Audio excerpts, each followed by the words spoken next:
champions of the world. Yes, guys, Chelsea 3, PSG 0. অসাধারণ একটা game play by Chelsea. As a Chelsea fan আমি এখনও overcome করতে পারিনি যে চেলসি এটা কীরকম খেললো। ভাই, Roberto Sanchez, what a player he is. মানে আমি পুরো সিজন প্লাস 2টো সিজন ধরে রবার্টো স্যানচেজকে গালাগালি করে গেলাম যে প্লেয়ারটার ডিস্ট্রিবিউশন বাজে, প্লেয়ারটার কালেকশন বাজে, প্লেয়ারটার আউটিং বাজে, সব কিছু বাজে। বাট এই আজকের এই একটা ম্যাচে পুরো পুরো ওর হেটার্সদের নেরেটিভ চেঞ্জ করে দিল। কী সব সেভ করেছে ভাই, কী সব সেভ করেছে। আমি এখনও জাস্ট রবার্টো স্যানচেজের গেম প্লেটাই আমার মাথায় বারবার ঘুরে ঘুরে আসছে। কারণ চেলসিতে সব থেকে বেশি বড় যদি উইক লিঙ্ক হয়ে থাকে চেলসি স্টার্টিং 11-এ কারেন্টলি, সেটা হচ্ছে নান আদার দ্যান রবার্টো স্যানচেজ। আমার গলাটা একটু খারাপ হয়ে গেছে, সরি। প্রচুর এনজয় করি, প্রচুর চিল্লামিল্লি করেছি আজকে গোলগুলোতে। তো রবার্টো স্যানচেজ, আমি যদি প্লেয়ার বাই প্লেয়ার আসি, রবার্টো স্যানচেজকে দিয়ে আমি শুরু করতে চাই। রবার্টো স্যানচেজ আজকে একা হাতে পুরো ডিফেন্স লাইনের প্রেশার রিলিজ করেছে। যেমনি সেভ করেছে তেমনি বল ডিস্ট্রিবিউশন, ও মাই গড, পিকচার পারফেক্ট বল ডিস্ট্রিবিউট করেছে, যেটার জন্য পুরো ব্যাক লাইনের ওপর প্রেশার পড়েনি চেলসির। পিএসজির প্রেসিংটাকে পুরোপুরি একটা পারফেক্ট লং বলে বিট করছিল রবার্টো স্যানচেজ। মতলব আই কান্ট বিলিভ যে রবার্টো স্যানচেজের মতন একটা গোলকিপার যে 2 বছর ধরে চেলসি ফ্যান্সদের কাছে গালাগালি খেয়ে গেছে, অন্য রাইভেল ফ্যান্সদের কাছে ট্রোল হয়েছে, সেই প্লেয়ারটা আজকে প্রাইম নয়ার হয়ে গেছে। মাই গুডনেস, নয়ারকে আমি এরকম বল ডিস্ট্রিবিউট করতে দেখেছি যেরকম আজকে স্যানচেজ করেছে। Mind blowing. কয়েকটা সেভ, জাও নেভেসের হেডারটা, ডেম্বেলের ওই ক্লোজ রেঞ্জের শটটা 1v1 যেটা সেভ করেছে, ডেসিরে ডুয়ের ওই লং রেঞ্জের শটটা আউটসাইড অফ দ্য বক্স থেকে যেটা সেভ করেছে একদম স্টার্টিং মানে মিনিটস অফ দ্য গেম। অসাধারণ সেভ, অসাধারণ সেভ, অসাধারণ কালেকশন, অসাধারণ distribution, and everything was right about Roberto Sanchez's game today. অসাধারণ অসাধারণ গোলকিপিং করেছে আজকে। And obviously credit to Marc Cucurella, to Levi Colwill and to Trevoh Chalobah. Trevoh Chalobah আজকে একটা রক সলিড ডিফেন্ডার হিসেবে খেলেছে, রক সলিড ডিফেন্স করেছে, পুরো ডিফেন্স লাইনটাকে মানে যেটাকে বলে গাইড করেছে as a leader from the back. Reece James আজকে কাইসারের সাথে সিডিএম এ ডাবল পিভেট খেলছিলেন, তার ঠিক ওপরে Enzo and Palmer double pivot খেলছিল অ্যাজ এএমএফ। তো একটা বক্স তৈরি হয়েছিল মিডফিল্ডে, যেটাতে চেলসি পিএসজি পুরো 3-ম্যান মিডফিল্ডকে লক করে রেখে দিয়েছিল। আজকে না ভিটিনা খেলতে পেরেছে, না জাও নেভেস খেলতে পেরেছে ওদের মিডফিল্ডে। ফ্যাবিয়ান রুইজ বেশি মানে জেনারেলি ডিফেন্স লাইন থেকে উঠে এসে অ্যাটাক করে, ওকেও কিছু করতে দেয়নি। কোরাৎস্কেলিয়া, ডেসিরে ডুয়ে ওয়াজ লকড। কোরাৎস্কেলিয়ার ওপর ডাবল ম্যান প্রেশার করছিল, নয় নেটো পালমার, নয় কাইসেডো পালমার, নয় কাইসেডো নেটো ওর চালোবার নেটো, এরকমভাবে ডাবল আপ করে ওর এগেনস্টে ডিফেন্স করেছে। নুনো মেন্ডিসকে আজকে পুরো কুকুরেলা আটকে রেখেছিল। Cucurella just pocket Nuno Mendes and Ousmane Dembélé.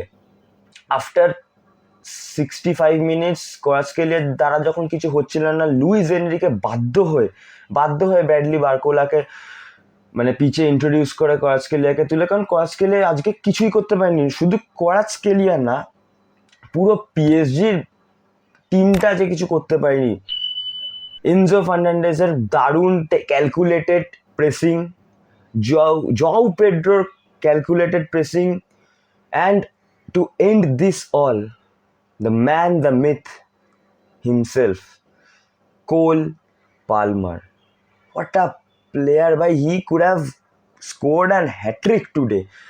মানে ফার্স্ট যে শটটা মেরেছিল একদম বার ঘেসে ইঞ্চি, মানে it was a hair line difference between the bar and the goal, মতলব the ball and the goal. যে বলটা একদম ফার্স্টে জাও পেড্রো একটা সুন্দর ফ্লিক থেকে যেটা আউট কার্ল করে মেরেছিল, সেটা মানে গোল হওয়া উচিত ছিল। অ্যান্ড পরে যখন সাবস্টিটিউশনসগুলো আসে, আন্দ্রে স্যান্টস, লিয়াম ডিল্যাব, ভাই আসার পরে যে 15 মিনিটও খেলেছে, ও পুরো পিএসজির 15 মিনিট ডিফেন্স লাইনটাকে একা হোল্ড করে দিয়েছিল। ও এমন একটা প্রেজেন্স এনেছিল বক্সের বাইরে বা বক্সে, যেখানে পুরো পিএসজির ডিফেন্স শুধুমাত্র ওকে আটকানোর জন্যই ঘিরে ফেলছিল, যেখানে অন্য প্লেয়ার্সরা পুরো ফ্রি হয়ে যাচ্ছিল। Chelsea could have scored 5 goals today. Liam Delap একটা 1:1 খুব সুন্দর ইজি চান্স মিস করেছে। কোল পালমারের ফার্স্ট শটটা এটা মিস হয়েছে একটুর জন্য, সেই দুটো যদি কনভার্ট হয়ে যেত তাহলে আজকে একটা আরও হিউমিলিয়েটিং লস হতে পারতো পিএসজির জন্য। পিএসজি এই সিজন অসাধারণ গেম খেলেছে, PSG is the best team in the world right now, but today Chelsea just destroyed them. Chelsea শুধুমাত্র পিএসজির যে মানে পিএসজি যে পজিটিভ পয়েন্টটা, যেটা ওদের মেন স্ট্রেংথ, সেটাকে বাইপাস করে দেয়নি। সেই পিএসজির প্রেসিং পাওয়ারটা, প্রেসিংয়ের জন্য পিএসজি এত সাকসেসফুল এই সিজনে, ওই প্রেসিংয়ের জন্য পিএসজিকে সাফার করিয়েছে আজকে Chelsea. I am very happy with this performance. Chelsea is ready. I am not saying যে চেলসি নেক্সট সিজন ইপিএলও জিতে যাবে বা ইউসিএল জিতে যাবে, but Chelsea is ready to compete, and that I can say very easily. আজকের খেলাটা দেখার পরে বা এই পুরো ক্যাম্পেইনটা দেখার পরে তো আমি এটাই বলবো, Enzo Maresca hats off and thank you.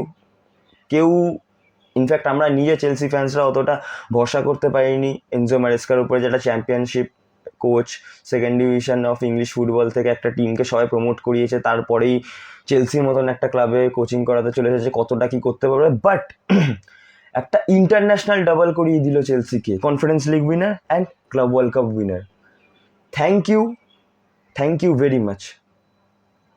And specifically আরও যদি আমি একটা কথা বলতে চাই, তাহলে Caicedo, by God what a DM he is. Thank you Brighton, Caicedo, Cucurella, João পেড্রোর মতন আমাদেরকে প্লেয়ার দেওয়ার জন্য, কলভিল অ্যাজ ওয়েল। অসাধারণ game play. I am very very very happy.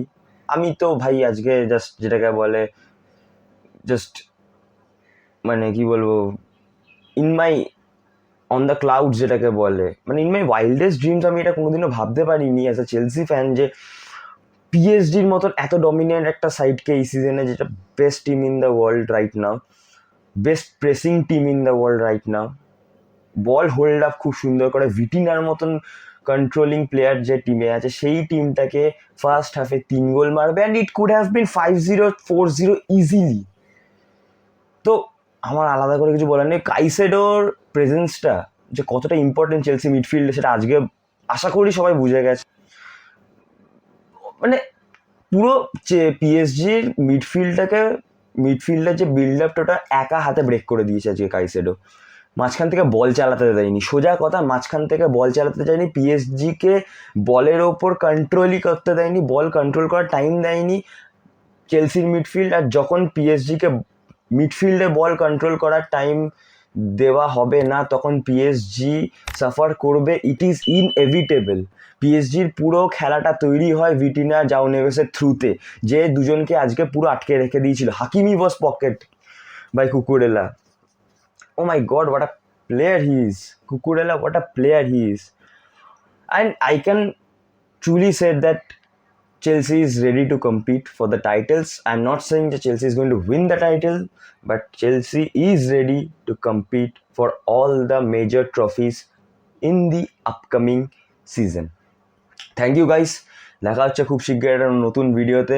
And আরেকটা শেষ করার আগে, to all the haters, cry more. চলো দেখা হচ্ছে নতুন ভিডিওতে, ততক্ষণের জন্য লাইক করে দিও, কমেন্ট করে দিও, শেয়ার করে দিও, and to all the Chelsea fans, keep the blue flag flying high. Yeah.